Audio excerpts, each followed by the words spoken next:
Unit 365 is in pain, but is active.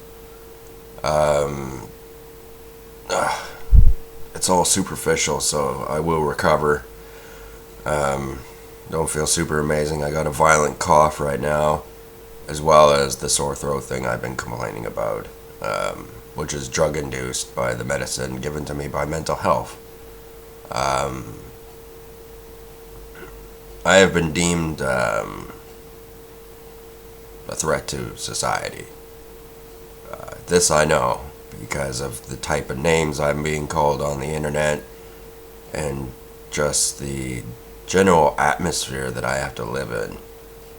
It's like everything's too subtle, things don't happen fast enough, nothing seems to change, and the only reason that would be is because I'm being watched.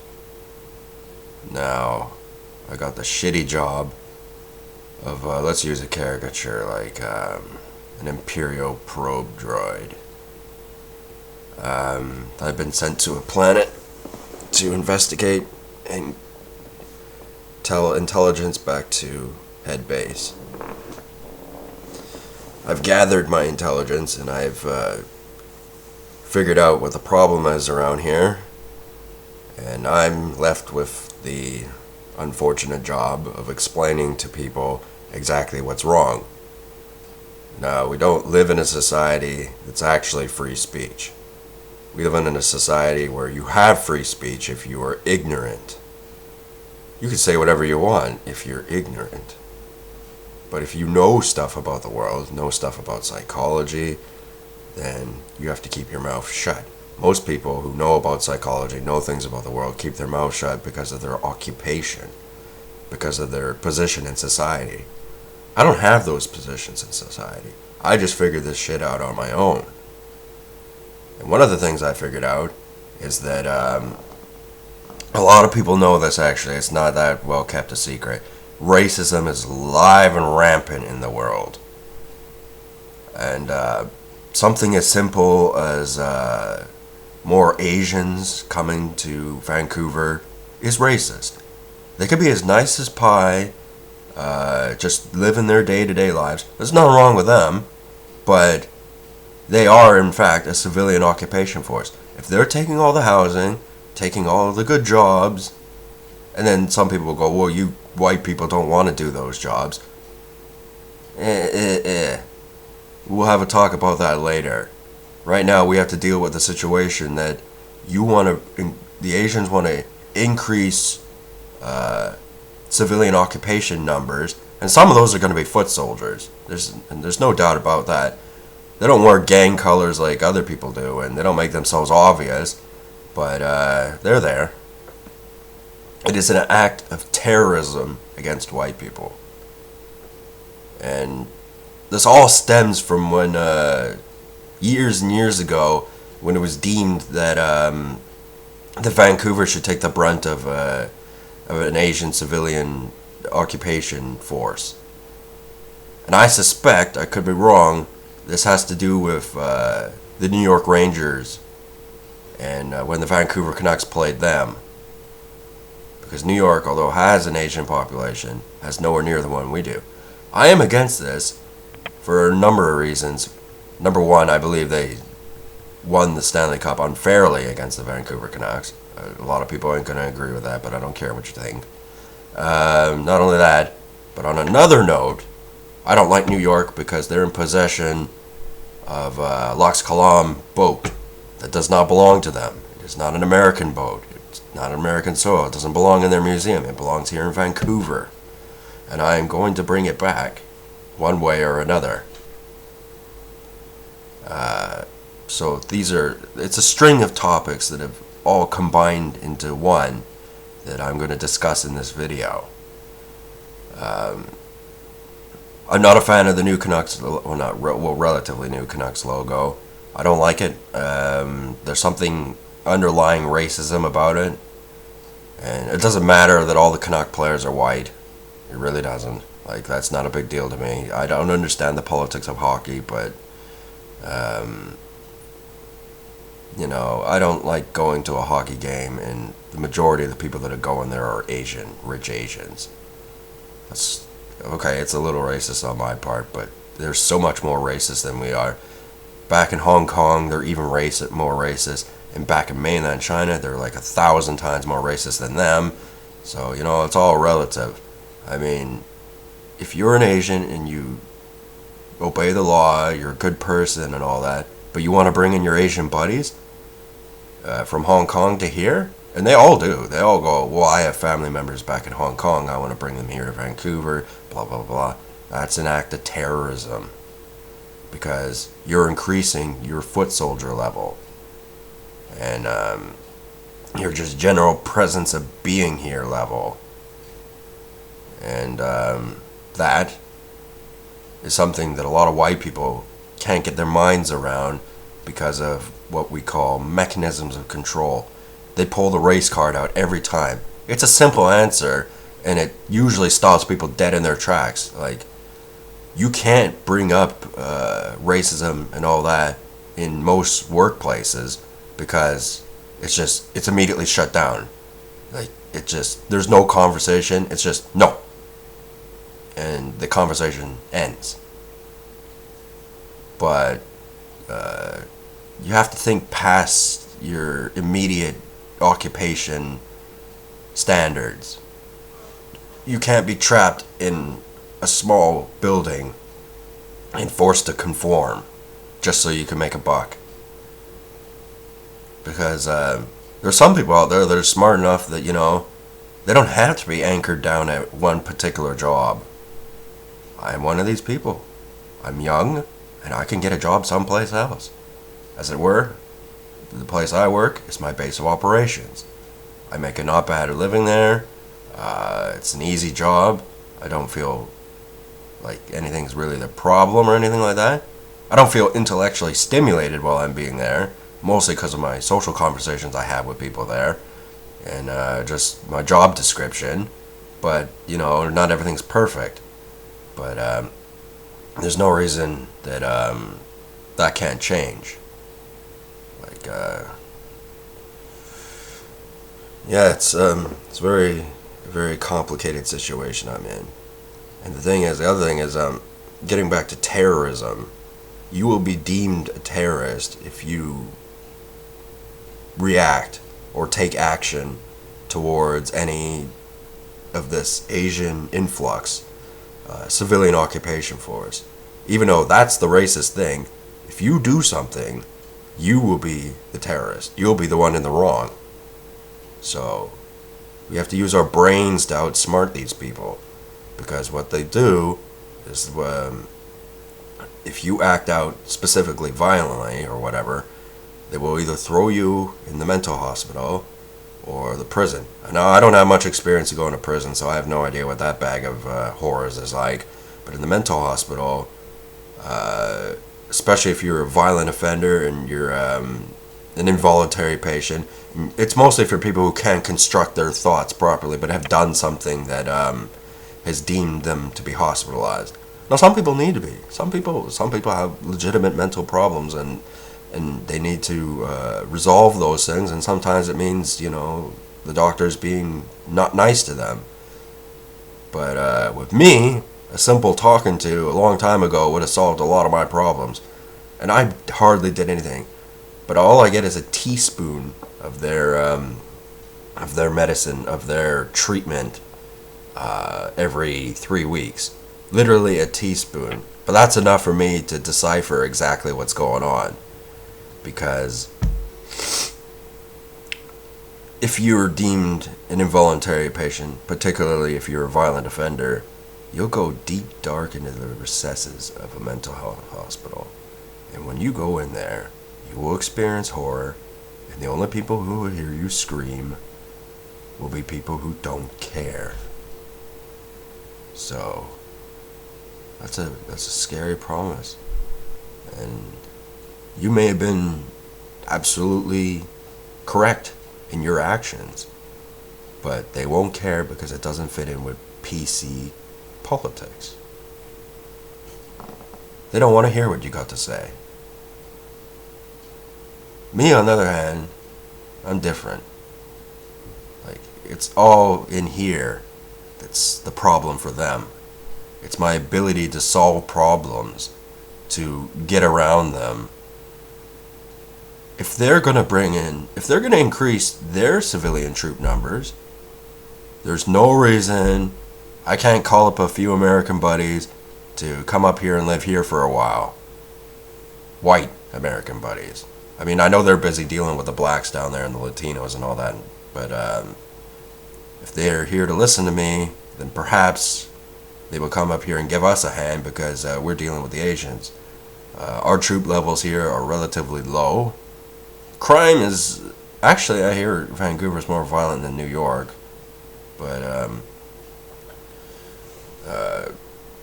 yeah, there ain't enough white guys in this city, and their plan, the government's plan, is to bring in more Asians so that the white guys become an even bigger minority. So that in itself is a problem for me, because I'm trapped here, I'm anchored here through various constructs and constraints, so I can't up and leave and go someplace else where it's a white community. And even if I do, that would be white flight.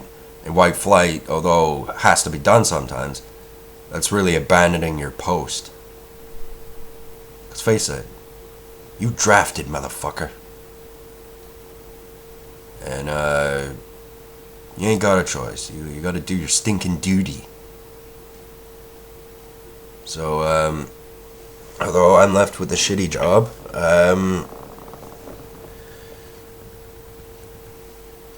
I'm able to use my brain to figure out what's right and wrong, and get some money to move around, you know? Keep things from spiraling out of control, because that's what a lot of people want it to happen, but also get things to move in the right direction, because right now things ain't moving in the right direction here. The people who are in charge, the authoritarians, the people who dictate to us what we should do and what we should think, whether you know you're being dictated what you should know and what you should think, are irrelevant. That's even better for them if you don't know that you're being dictated and told what to think. Because then you feel free. But you're really a prisoner of the mind. Right now, I'm not so much a prisoner of the mind. There's like I could watch something on TV and I could watch it over and over and over again, and it's just not going to influence me. Like it's not going to change my opinion about things. And some people go, "Whoa, you don't have much experience interacting with people. How are you going to get your point across and do what you want to do without somebody saying no to your face or someone gently subversing you into doing what they want to do?" Like I got this chick at a beauty parlor who thinks I should use cosmetics on myself to clear up my pores. She's right about that. She's got me to spend some serious dineros on that. But that's okay. Not a big deal. I can certainly afford it. But she doesn't take no for an answer very easily. But that's okay. It's practice. So, yeah, what I'm getting at is, this is tribalism 101. People have to understand that there is racism in our society, and not talking about it doesn't make it go away. And being a nice person, not necessarily is, not contributing to it. Like a white guy shutting down racism everywhere he goes, doing this and doing that, and thinking only of himself, and ignoring the bigger evil, is in fact a racist himself. He's just a self-lover, a defeatist. Because that's not what it means to be white. We were here to conquer. We were here to dominate. And a lot of people, they don't like that. Because they were losing. And they will be losing again in the future. Don't matter who becomes president, whether it's Trump or Clinton. I don't mind Trump. It's all about business with him. But Clinton, no, I don't really like her. So, yeah, it's all a web of lies.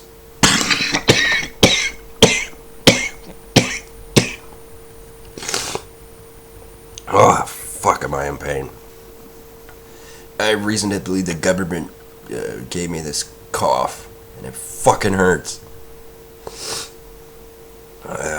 Because of my vocal distrust of them. And it's a way of fucking punishing me without them having any guilt on themselves. Or without anyone suspecting them. Because if I go and say they gave me this cough, which is entirely possible, it's not that hard, it's called somebody did something, it would be very difficult for me to prove it or tell anyone without sounding like I'm crazy.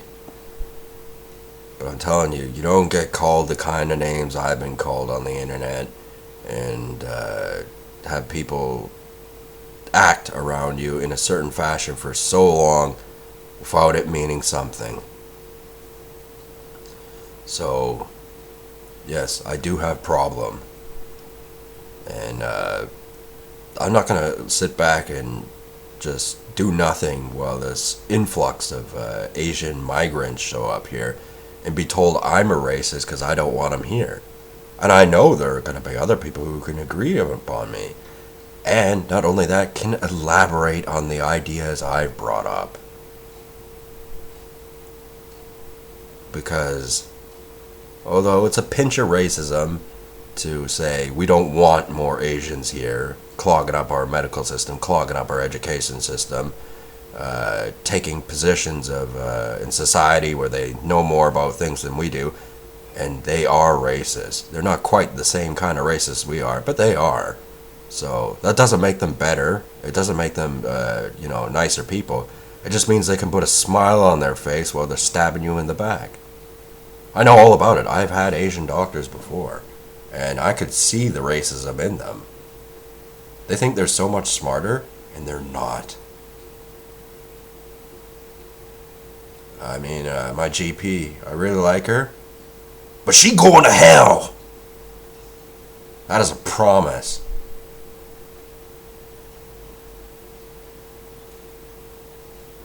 Now, when I say that, I mean, she's just going to have to, put up with a lot of bullshit from her superiors and things like that.